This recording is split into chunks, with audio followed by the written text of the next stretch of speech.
For a long time, the thing that I remembered most about Nigeria was my mom raising all three of us, the three Usman boys. I couldn't really remember my dad for the most part.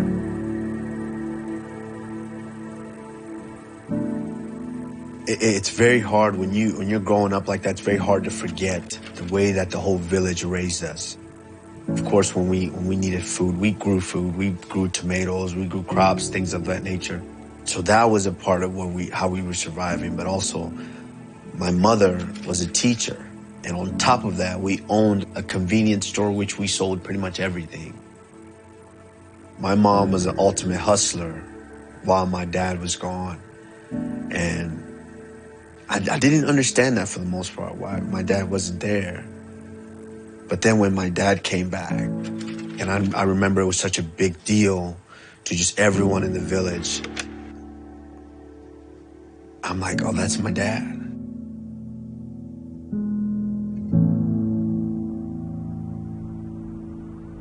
I came here, actually, to further my education. I was here for 7 years. While I was in school, I found out that there's a lot of opportunities here that I didn't have back in Africa. Having three boys in Nigeria and a wife must have been very difficult. As a military man, he was a major in the army in Nigeria. He could have stayed there, and life could have been easier for him. But no, he had bigger plans. He saw the bigger picture. That's one of the reasons why my dad is my hero. I just wanted the best for my kids, actually. That was my main goal of bringing my kids and my wife here so that they can have a better life. When we eventually moved here, we get picked up by our dad at the airport, and we're all together. I felt complete. We lived in a one-bedroom apartment. It was my mom, my dad, three boys. We lived that way until, my dad continued to work hard as a pharmacist to where now we were able to buy our house, which was over 20-something years ago. All of us brothers, all the boys were blessed enough athletically to where we could play sports at a high level. You come from a Nigerian home. First of all, you're going to be a doctor, you're going to be an engineer, or you're going to be a pharmacist. These are the acceptable fields for you to go into. Not an athlete, because that's not a secure future. And once my dad realized that they're going to school, they're still making the grades that I want them to make, he's more okay with letting us explore some of these sports. My oldest brother picked soccer. My little brother, he was a headhunter. He was a football player. He knew that. He wanted to hit people. He wanted to tackle people. And that's where he excelled. I told my father, I said, I'm going to go out for wrestling. And I just remember him saying, what? Like Stone Cold wrestling? I'm like, no, not like that, Dad. I'm not getting hit with chairs. It was wrestling, no. Because when he told me about the wrestling, really, I didn't like it. My dad was very stern, and so I just didn't tell him.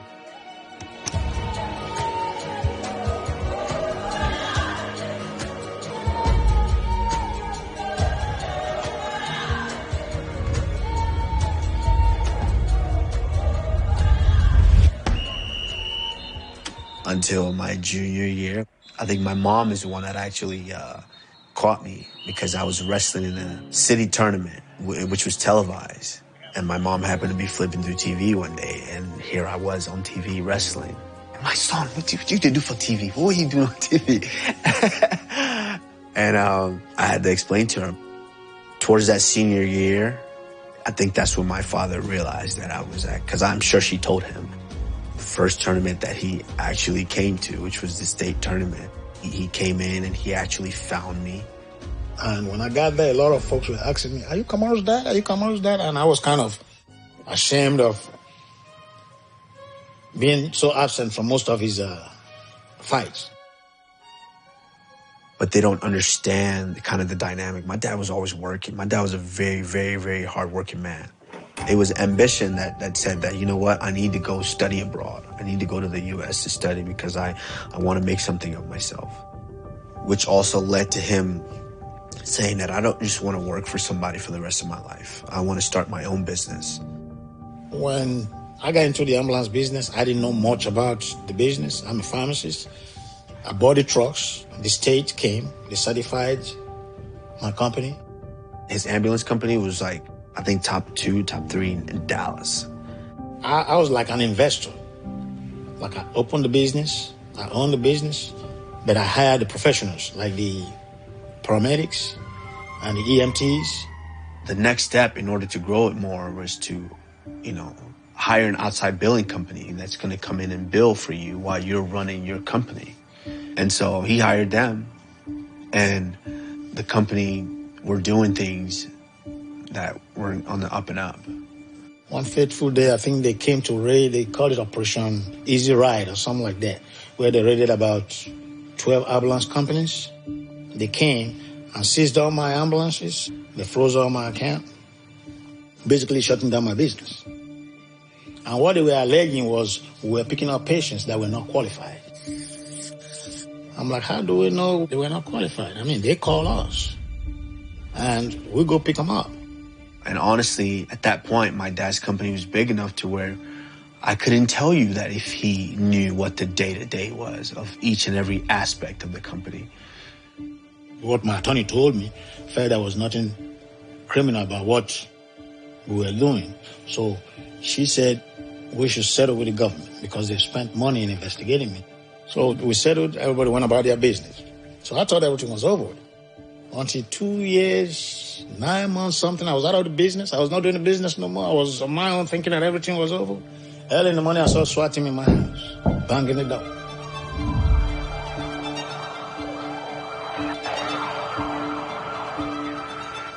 I came down, I said, what's going on? They said, they're taking me downtown. I said, for what? I get a call from my mom, and she's screaming and she's crying on the phone. I just remember my heart sinking in my chest, like, I thought this was over. They said that was civil, now it's criminal. I didn't do the billing. Somebody else that was doing the billing, if anything was wrong with the billing, they should have picked up the billing company. But they said where the money was coming to me, I was the one writing the check. They wouldn't grant bail. I just remember feeling so powerless. They said that there was even a statement that the billing company made, saying that there was a time they made a mistake in our billing, but they didn't tell me because they were scared that I was going to fire them and hire somebody else. My dad had a conversation with us and said that, hey, they're offering me this plea deal. When you're an innocent man and they're telling you got to spend 3 years of your life away from your family in jail, we're not going to take that. And he felt that the justice system would serve him. But one thing he's not realizing is that they've frozen all your assets to where you have no money. He had to take a court-appointed attorney. You can't fight it. I want to try to give me 15 years. I couldn't fathom it. I couldn't. Some murderers get less time than that. How do you justify giving him that much fucking time? It would have been better be dead than going through this. Because when you feel you didn't do, I don't want to be emotional. I don't even want to think about it. Because that's when I thought my kids really needed me, but it just took me out of their life. And the first time my wife and kids came to see me, that was the day. That was the first day I broke down. I cried, my wife cried, my kids cried. And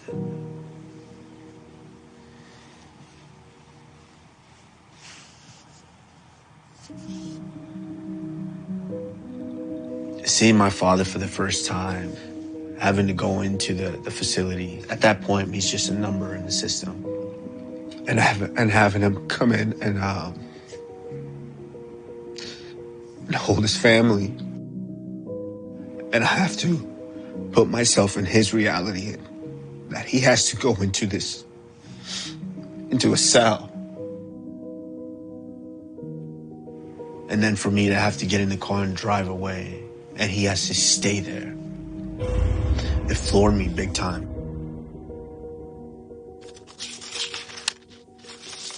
He wrote me a letter, said, never let the family see you cry. I still got that letter. My father was never really there when I was competing as an athlete. But now that they took my father from me to where he couldn't come at all, even if he wanted to, it grew the chip that was on my shoulder. I talk to my wife like twice a day. And my kids, I try to call them like twice a week, letting them realize that, hey, this is not the end of the world. They should forge ahead, do the best they can. Being Nigerian, we were already enriched with that strong culture that we had to go to get an education. We had to be able to get a job so we can provide for our families. And that's what my dad continued to push even while he wasn't here. I remember after 2012, I sparred for the first time. I just knew that I was gonna embark on fighting in the UFC. I had to go have a conversation with him about it. And I remember at that time, they had moved my father from the facility that he was in to where now you have to see him through a glass. So one day he came to me at the jailhouse. Dad, this is what I would like to do. I said, for what? Why you want to do this? And of course he's like, no, I don't necessarily want you to do it and this and that. So I showed him the clips of me sparring. I said, well, behind the glass, I told him, if that's what you want to do, you got my blessings. Personally, it meant a lot to me, but I think it was also still keeping him in the loop and letting him know that he still has a grasp on his family. I moved down to South Florida, working with the Black Zillions down there, and I could always find someone that I can see as that placeholder.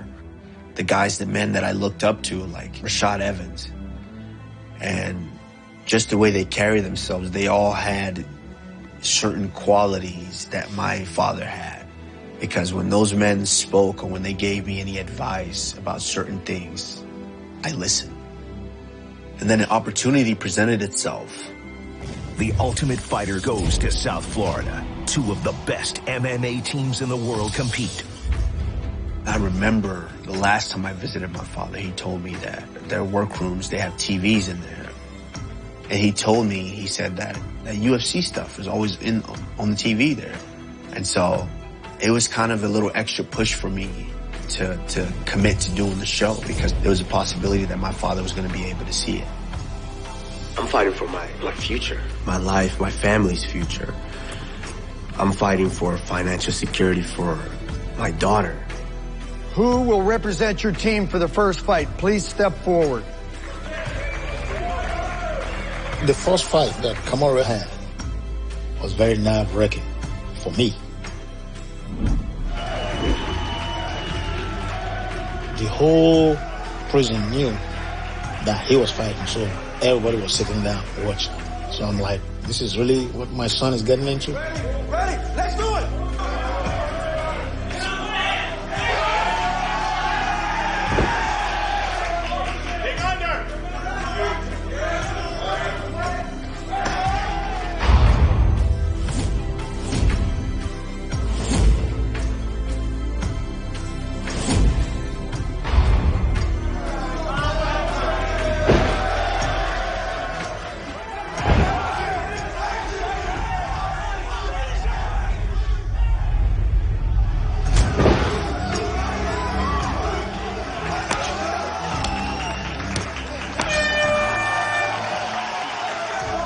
And after the fight, you see people coming to hug me. Inmates will come meet me, they'll come tell me, say, hey, your son is going to be a champ one day. The winner is Usman. I can see a change in my dad. I can see the excitement. I can see life being brought into him. His fights were the highlights while I was in prison. I couldn't tell you what it did for me mentally. It was instrumental. And now I'm able to give my father something else to look forward to.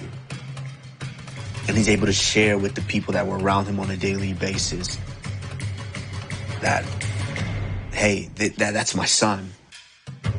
Fast forwarding my career to where I now signed to the UFC, the first thing that I ask him is my father going to be able to see this on broadcast TV? That was my only concern. And I tried to make sure that that was there each and every time. We've seen Kamaru Usman have sensational performances. The question was always, how good is he when he fights the best of the best? We're finding out now. Everybody knew he was going to fight for the world title. But the unfortunate thing was it was on pay-per-view. If I could, I would have asked him to put that on broadcast TV. I wanted him to watch that one so bad.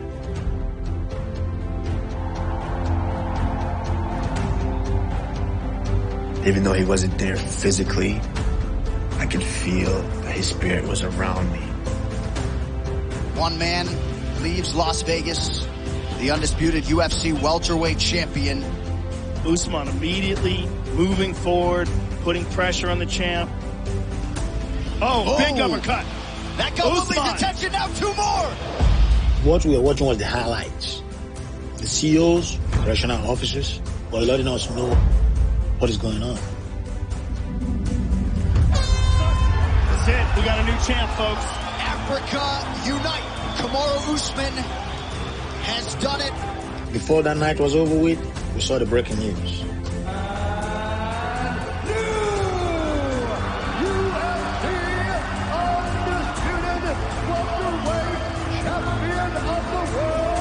When this little girl came along, she lit a fire under me, Joe, and I got going.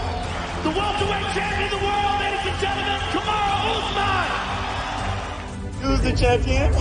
So Daddy's the champ.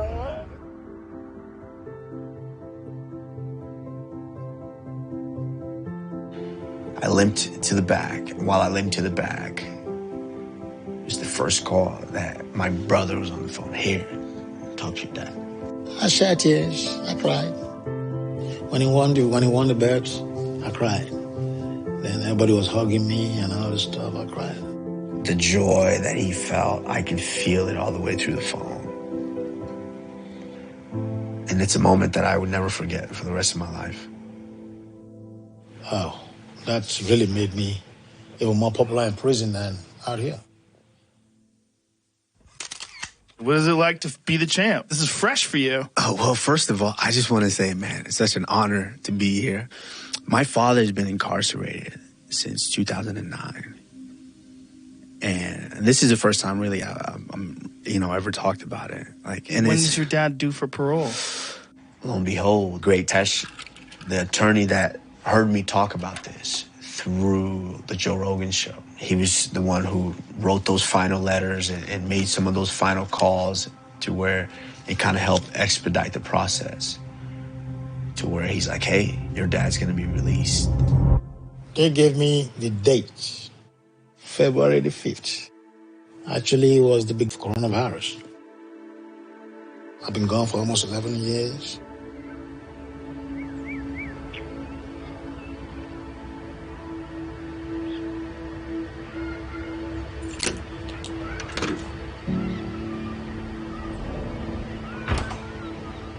I understand what that was, which is why I go so hard as a parent now.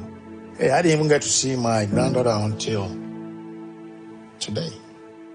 I missed when she was born and her growing up. It was like the day cannot come any sooner. Come on, girl. Having my father now see my daughter, hold my daughter, love on my daughter, that's the way it should be.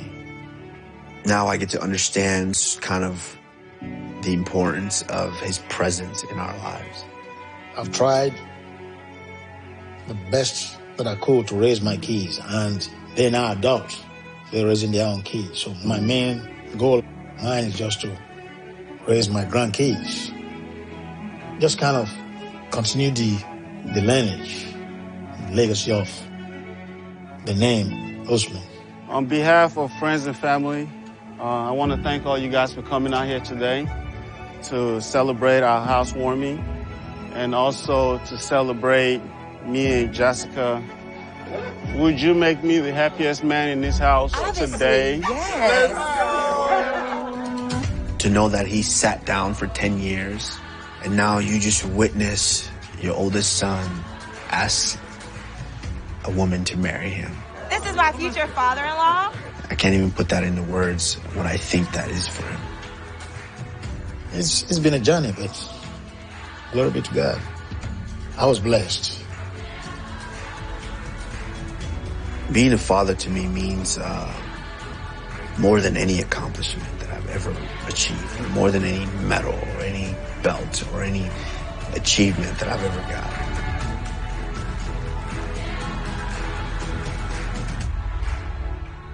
Coming home and seeing him in his house, I didn't cry, but I damn sure wanted to. It means the world to me now that my father's able to see me in the light that he does. How a boy navigated his way through life to restore the glory that his family lost. At that moment, I didn't cry. I was just filled with joy watching this man come back to his home.